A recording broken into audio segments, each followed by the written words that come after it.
Our guest today is world-renowned Harvard clinical psychiatrist and author, Dr. John Ratey. Dr. Ratey has authored several best-selling books about ADHD and the connection between exercise and cognitive abilities. Today, we'll be talking about one of his most important works, the book called Spark, which, for lack of a better term, sparked a worldwide conversation about the mind-body connection. Dr. Ratey, welcome to our podcast. It is an honor to have you here. And for those listeners who have not read Spark, can you summarize its key ideas, its most important ideas for us? Well, I think the most important idea is that movement, exercise, physical activity, play, all make the body better. But its biggest effect is on the brain. And I say it's a nice side effect that the body likes it too, that the body gets healthy, or you lower inflammation and all that, and you get your muscles grow and your heart gets better and all that. But it's really the brain that profits the most, because our brains evolved to help us be the best movers. And that's something that people have to get their head around, that's where we have big brains, to be the best movers. That is, to understand, to plan, to persist, to change our tactics. All that came about as we were evolving and competing with other animals and other groups that were there. And we persisted because our brains grew and we became the most creative movers that there were at that time. So Spark is all about celebrating this, about showing how and why and how neurochemically, neurologically, how getting blood flow changes, how exercise makes the brain function optimally, cognitively, and helps us most emotionally. Wow, thank you for that. Now, you mentioned in your book these 4 letters, which I thought were fascinating, and but I wanted you to talk a little bit more about them. B, D, and F. I won't even try to say what they mean, but But I think it's so important. So please tell me a little bit more about B, D, and F. Those are the letters that signify brain-derived neurotropic factor. Okay. It's in the brain. It's actually in any of the nerve cells, also in the body, but its major function is in the brain. Neurotropic means its effect on the nerve cells, and we have 100 billion of them in our brain.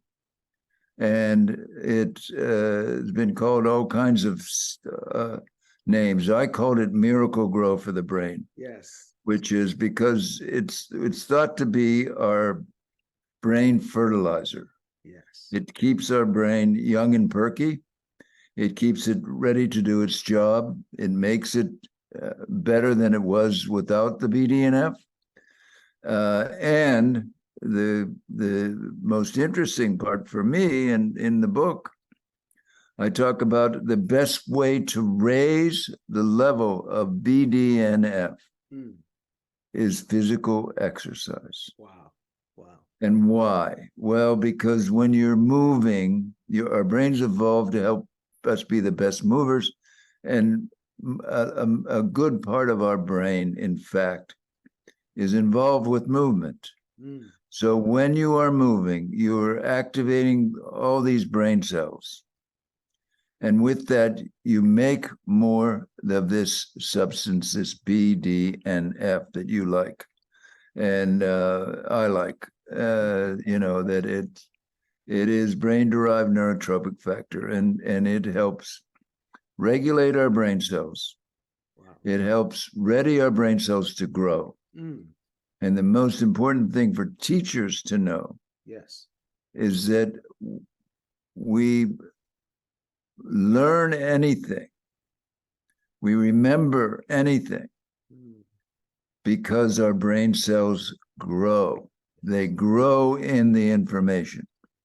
So if you're sprinkling a lot of fertilizer around, this then helps those brain cells to grow. They connect better. They make more neurotransmitter. They make more receptors. They make more offshoots from one brain cell to the next. And it makes for a happy, thing you learned, a happy memory. Wow. Now this is so fascinating because BDNF, brain-derived neurotrophic factor. Did I get that right? You did. Okay, great. If this, and I know it, you've done all the studies and it's been confirmed, this can't be bought in the pill form, right? It can't be injected somewhere, right? So no, you can't. You can't do it that way. You can't even. It's really even hard to measure because if you do it and people do it. A lot of studies have done it, to measure it in the plasma, measure it in our blood flow in the periphery. But the action is in the very small environment in the brain, in between cells, in groups of cells.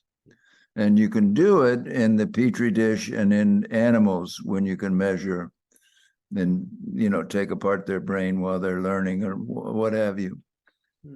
But it's not something you can give a vitamin for. Yeah. If you could, somebody make millions of dollars, billions off of it. Oh, but yeah, what you're proposing. No. What you make more of that when you fire your brain cells. Wow. When you're actually using your brain cells. Wow.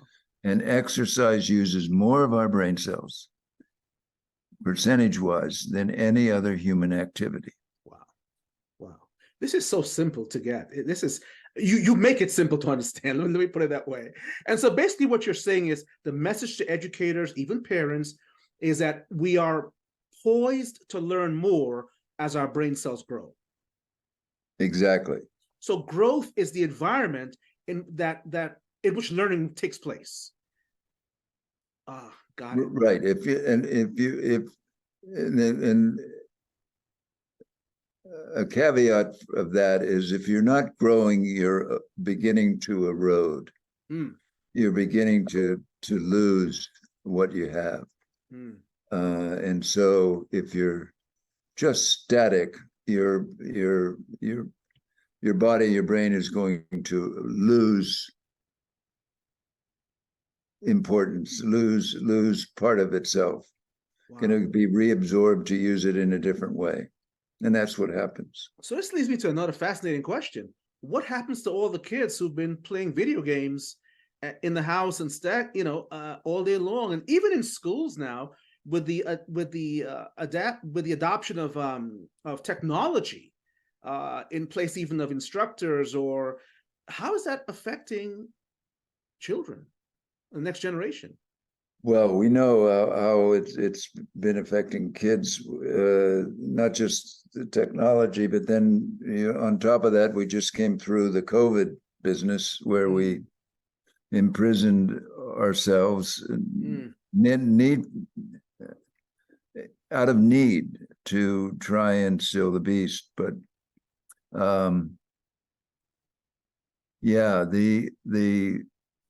the sedentary nature of our world today is killing us. We're seeing the rise in medical problems, the rise in psychiatric problems, because we're not moving enough. And we know that, and my chapters are about psychiatric issues as well. Depression, anxiety, ADHD, addictions. All these are helped if we get moving, or prevented from occurring if we're moving. John, this leads me to a very important question for me personally, and I think for schools all across the country.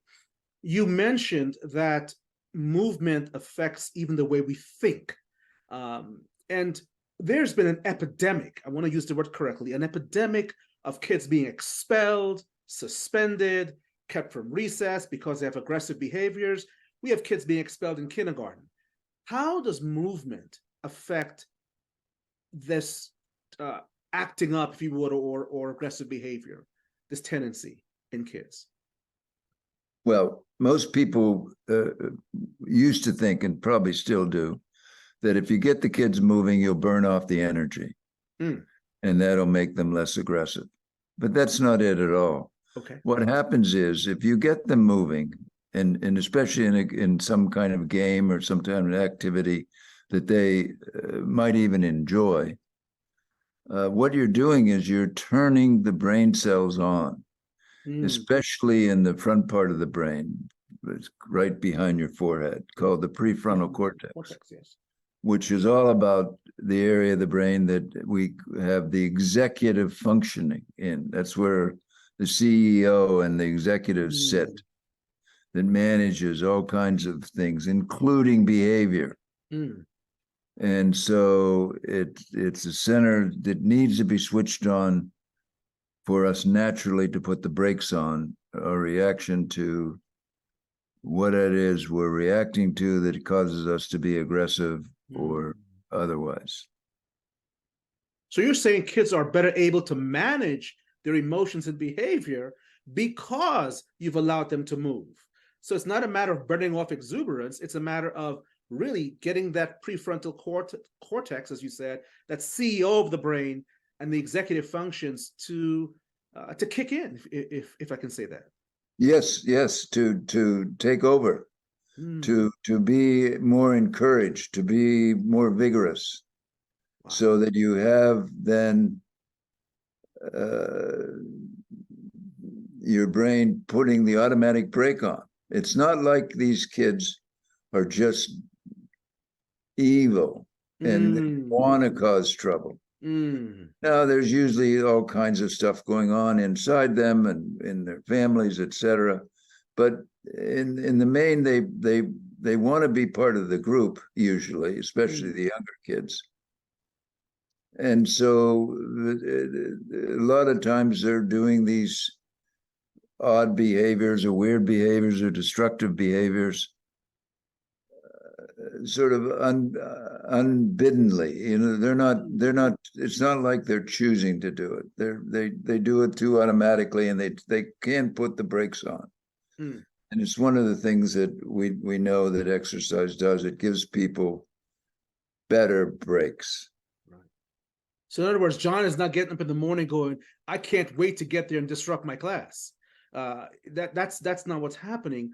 And I guess it's so counterintuitive for schools, because one of the things they do to quote unquote reward kids or prohibit bad behavior is they take away recess. So they see it as the carrot stick issue. How would you respond to that? Punishment. Yeah, there's a whole strategy. Rather than time out, have time in. That's rather than just sending the kid to stand in the corner in the back of the room or sending them down to the principal. Right. If you had a situation where they could have some quick and good movement up, maybe outside the classroom, right outside the classroom, have them run up and down the stairs, or make them walk and jump in the hallway. One of the creative ones that I've seen is having an urban rebounder, a little treadmill, a personal treadmill that people can jump up and down on. Wow. Have that right out of the right outside the classroom.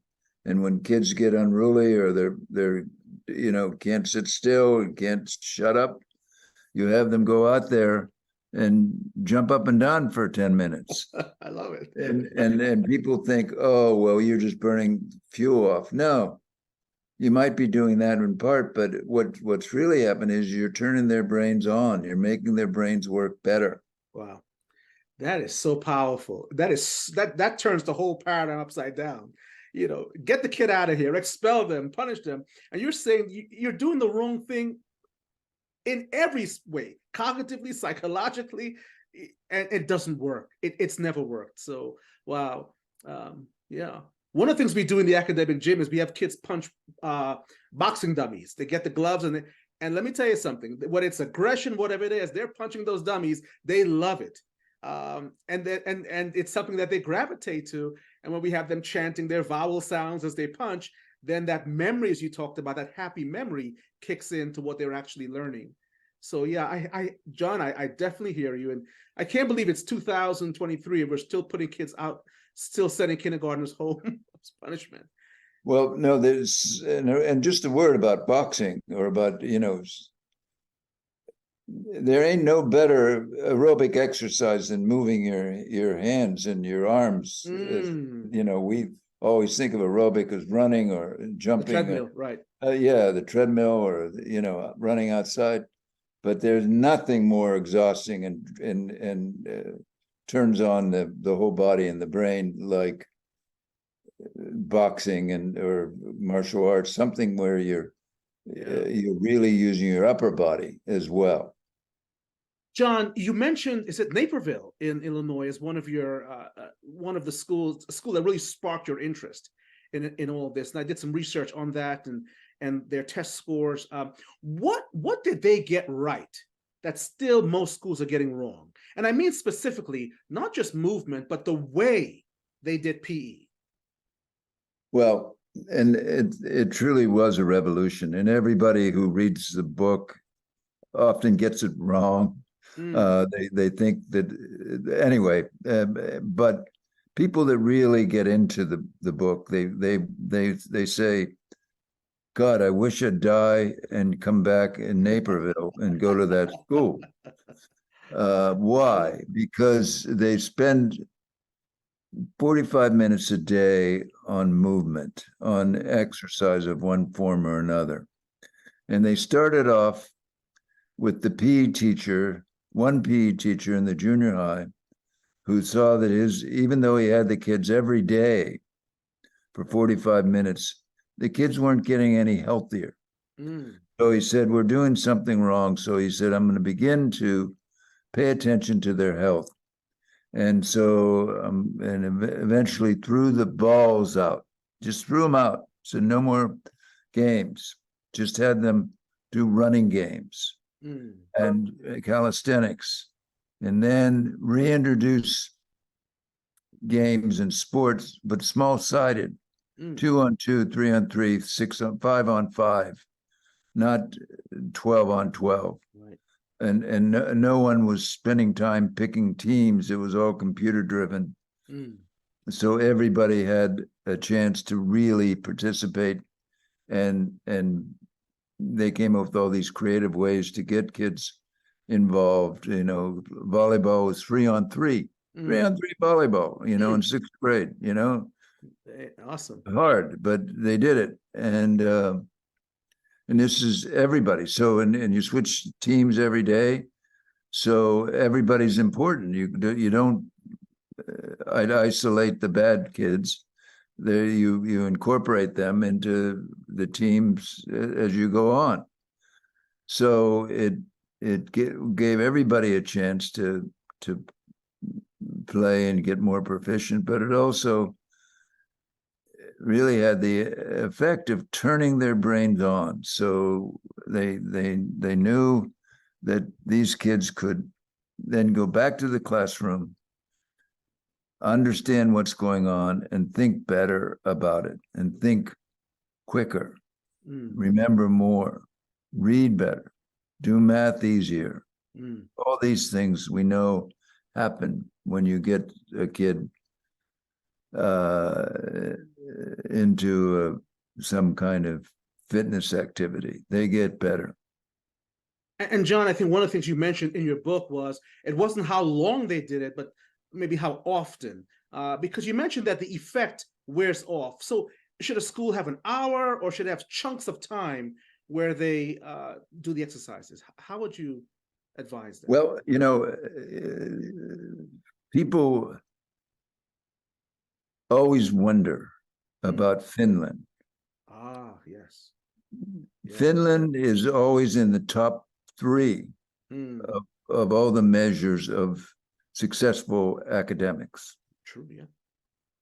Why? Well, one of the reasons is obviously they really respect teachers. The teaching profession is really respected, like we used to, like when I went to school. I mean, teachers were, parents didn't challenge teachers. Parents learn from teachers anyway.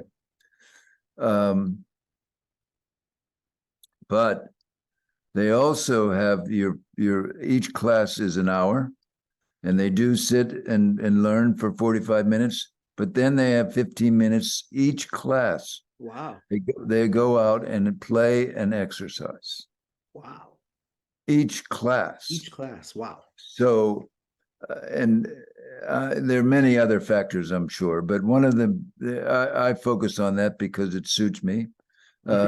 This is why they're among the top 3 in the world in terms of students learning, proficiency, all the measures, all the test scores that everybody does all the time. Yeah. So those short breaks kept the brain firing and renewed the brain for the next subject, is what you're saying. Absolutely. I'm convinced that was a big part of why they did so well and do so well. Not just did, they do so well. So now we are having mandatory PE laws being implemented in some states, but I guess I wonder if they mandate PE and do it the wrong way with dodgeball and all the old PE cycles, they might end up doing more harm than good. Because I think what you described in Naperville was everybody moving at the same time. No one was waiting around to be picked or waiting to play. Everyone was constantly active. And I think you also said in your book, they were not competing against each other, but against their personal best. So they felt included.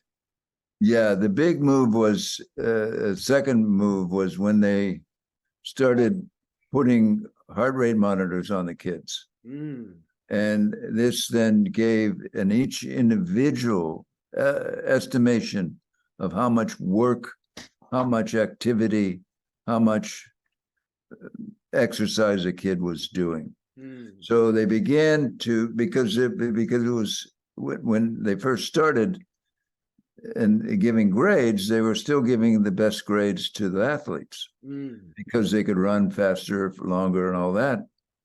However, when they put the heart rate monitors on, they found that the kids that were discoordinated, they were a little geeky, that weren't athletic, that they had to work very hard and their heart rates were way up just to do what seemed minimal. Yeah, to the athletes. And so then the brilliant PE teacher, Phil Lawler, said, wow, this is what we should do then, is give a grade based on how much time they're in the cardiac training zone. Wow. Just a number, but it's a good measure of how much activity a person is doing. Wow. That's a unique approach. So as they go back to PE, let's hope that they use Naperville as a model instead of the old gymnasium that gives kids nightmares in their sleep. Yeah, exactly. And so they had, and in my book I talk about it,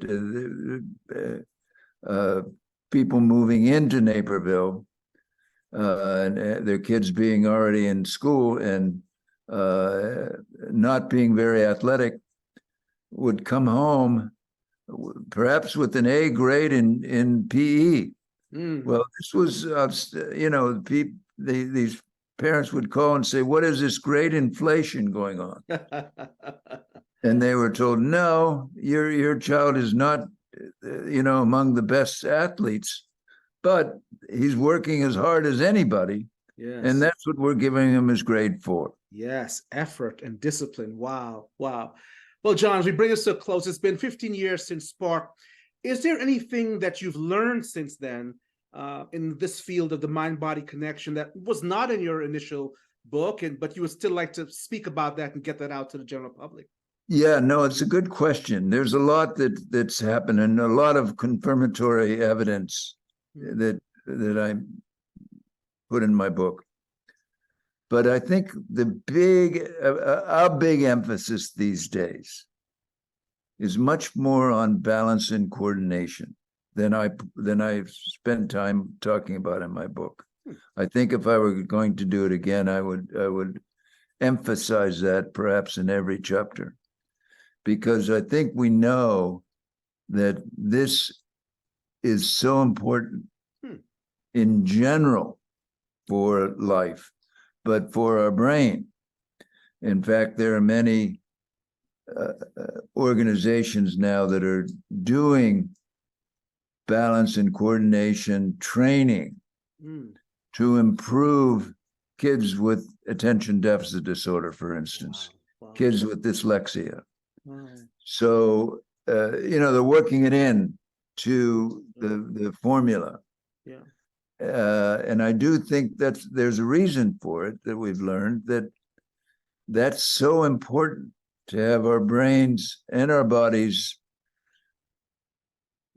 successfully navigating space, whether it's internal space or, being able to be coordinated in every aspect of life.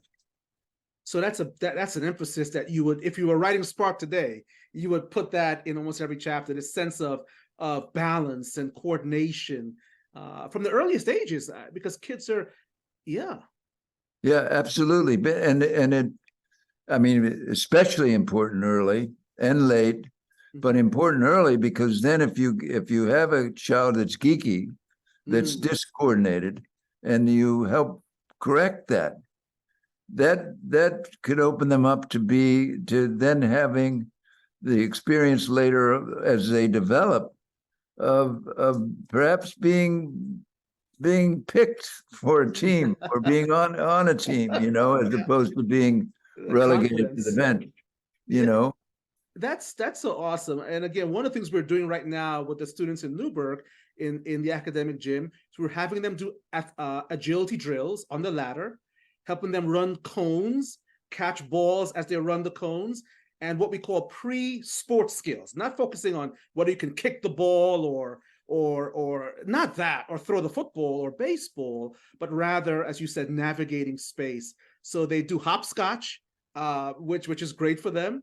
Listen, we're even introducing double dutch, which is the turning of the rope. Okay, and so kids are like, "This is learning." Good. That's really good. Yeah, and I think one of the things that caught my attention in your book was that you mentioned we have to get away from the skill-based activities that only some kids are good at, but do activities that all kids can participate without having an athletic physique or mindset. So we're doing all of that. So kudos to you, John. I'm telling you. Oh no, that's great. Double Dutch. Oh my God. I played tennis as a kid. Okay. And squash college too, right? You were squash. Oh yeah, squash for years. Yeah. But when I was younger, I was playing tennis, and the one thing, and this was an era that no one worked out. No one was running laps to get more endurance or lifting weights. Even in football, we true. No, it was before that. Yeah. People can't believe that, but it's true. It's true. It's true. But one thing that I did that really profited me was starting to jump rope. During the TV commercials, I'd go outside and jump rope. And I got to be very proficient in, doing boxing kind of movement that the boxers do, crossing anyway, and double Dutch. Double Dutch, wow. Yeah, or double jumps. I don't know. Double jumps. Oh my God, that was good. So, but it is so important to get the kids to be able to do these things and also feel very good about themselves when they Yes. can do it. So what you're saying is that even the feeling they have about themselves Oh and God, and the yes. cognitive growth is also tied into the emotional growth in them and a sense of confidence. Is that what you're saying? Confidence and competence is real self-esteem building, Wow. uh, that they feel good about who they are, Hmm. that they, gave it their all, and that people respected them in whatever game or whatever part of life. But just saying, oh, I can try this, I can do this. And if you think about it, if in the large group of kids coming along, if you get all of them up a little bit in terms of their endurance, their strength, their balance and coordination, they're going to be able to want to participate Mm. later in more skilled uh, athletic, skilled challenges. They're going to want to because they're a little more confident. So we were talking about a general effect across a larger population, and you're just going to not put those people out, not have them sit on the bench or say, oh, it's my period and I can't do it, or whatever I'm excuse not good people. at that. Yeah, Yeah. I'm not good at that. John, I want to just take one phrase you mentioned, which I thought was tremendous. You said happy memory. And when I think about that, and I think about the things that you have espoused and put forward in your book, what if schools did that and then combined it right away, or embedded athletics academics into movement itself, so that when kids think of math or reading, they have what we call the happy memory, that there was something exciting about doing something and learning at the same time. Yeah, the many school districts, many people, many teachers, many groups, even countries have explored this, literally looked at learning early math challenges while they were moving. Mm. I don't think I had it in my book, but the Netherlands had a big state-funded project where they looked at a bunch of schools over time, over a year, and then followed them. In one, they had them doing 6 minutes of learning, like the long words or the new phrases or the new math problems, versus those that didn't have this movement. So they would be doing,